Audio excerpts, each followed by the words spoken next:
Hello everybody, we're in the security program of the TOV channel. With us is Yoni Ben Menachem. Hello Yoni. Hi. Hello Elazar. And before anything else, one sponsorship, please. We need to perform as a moral lighthouse to the world. Today, the state of Israel is involved in a situation where you are expected to be the one that will explain to the world how evil is fought. Because it's not simple evil, it's an evil different from any other evil we've seen until now. Until now, evil was either barbaric or organized, but barbaric and organized is something that since the Nazis we haven't seen. Before the conversation itself, I would like to say something before you. What do you do with the anti-Semitism, the terrible anti-Semitism, with the hatred of Israel, which strikes the Jews of the world and us as well?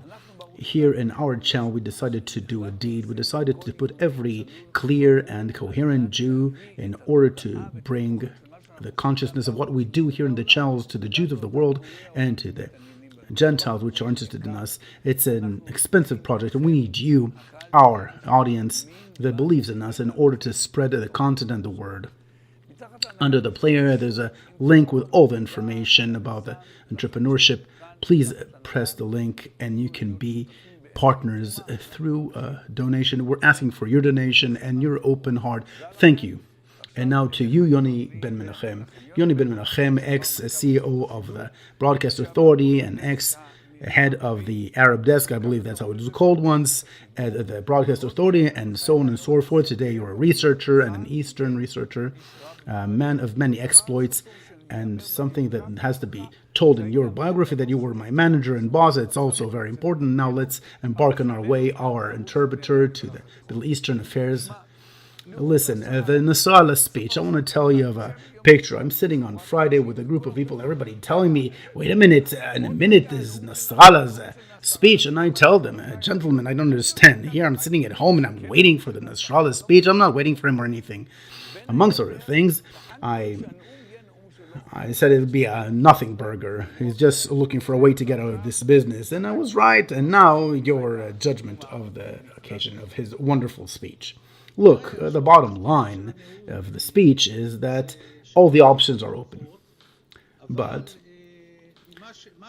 from what the Hamas interprets and what the Palestinians and the Judean Samaria and the Gaza Strip especially, they interpret it as a cop-out of Nasrallah to get into a full-fledged war against Israel.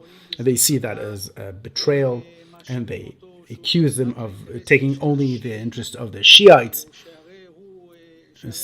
whereas the Palestinians are Sunni. There's a great disappointment, and you can also see in the social networks much mockery and criticism of Nasrallah, also from the Palestinian side and from the side of their Arab enemies inside Lebanon, Christians and others, which mock him and call him a yellow belly and all other things such as that.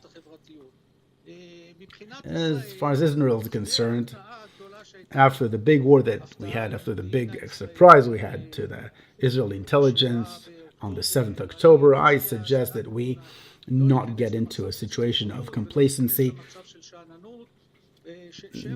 so we are not surprised again. Therefore, we need to be with a finger very close to the trigger.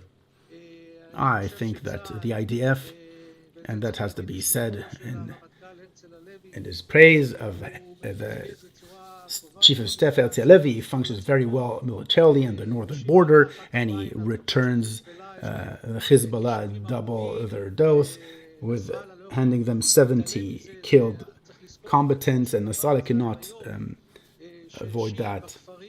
And the Shiite villages close to the border, the fence, close to 50% of them have fled to the north from the border with Israel. And these are things which are very important to the security of Israel. And definitely we need to be secure in ourselves. We have good success in the northern border, but it's important not to fall into complacency, since from an intelligence point of view, we need to be with our finger on the pulse. You remember we had the argument in your studio of who he serves the interest of Iran or the interest of Lebanon. And I think that he heard well the great resistance in Lebanon to any such military escapades that maybe Iran wanted to drag him into, or maybe he wanted to be dragged into. And at the end of the day, he understood very well the strength of the IDF, and he sees what the IDF is doing in the Gaza Strip, how it's pulverizing the Hamas. And also he's seen that how the IDF, in opposition to the itinerary set, made it to Gaza City much faster than expected. So I understand the strength of the IDF, and therefore he's very careful. Tell me, can you expose, if you know, what is happening on the axis that seems to me a very threatening and difficult axis, which includes Russia, Iran, and North Korea?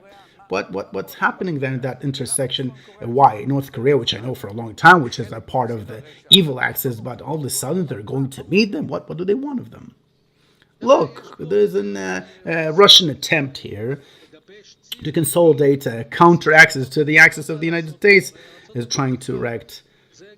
This is also a subject that you'll let me speak of, which is very important, is what is going to happen the day after the war. There's all a subject here of an American axis of the President Biden, which he wants to erect in the Middle East, a new axis, true, which includes the moderate Arab states, Israel, the Palestinian Authority, and this is supposed to be the axis that will be against the axis headed by Iran, Russia, China, all the enemies of the United States, North Korea, of course, etc. That's in that aspect. But I would like to warn of, I think that the diplomatic tier has to pay attention to is the diplomatic trap which awaits Israel in the end of the war in the Gaza Strip, assuming that Israel will be victorious and destroy the Hamas regime, as things are taking place at the moment. I think there's a good chance that Israel will succeed to hurt all the infrastructure of Hamas, military and diplomatic alike, the ability to produce rockets and drones, and also kill the heads of the military arm. One of the greatest questions is who is going to control the Gaza Strip after the war will have ended. We hope that it's with an Israeli victory. And this is a great problem. Israel cannot control the Gaza Strip over a long period of time. I don't believe it will be able to stay there for more than 2 or 3 months, especially considering the financial aspects of it, with all the war expense, which are great, and also the control over 2 million Palestinians, over 2 million Palestinians, 2,300,000, which many of them have been left without homes, without livelihood, without food, and they will need to be rehabilitated, this whole system, with massive amounts of money. In order to rehabilitate the Gaza Strip, process will take years, but also to control and affect this population in their everyday needs. Israel will not be able to withstand that and has to take care of itself and rehabilitate itself after the war, and first and foremost the villages around the Gaza Strip, which should not be forsaken. The leading channel in the field of national security is the TOV channel. You are the channel that worked on it in a way that deserves every accolade.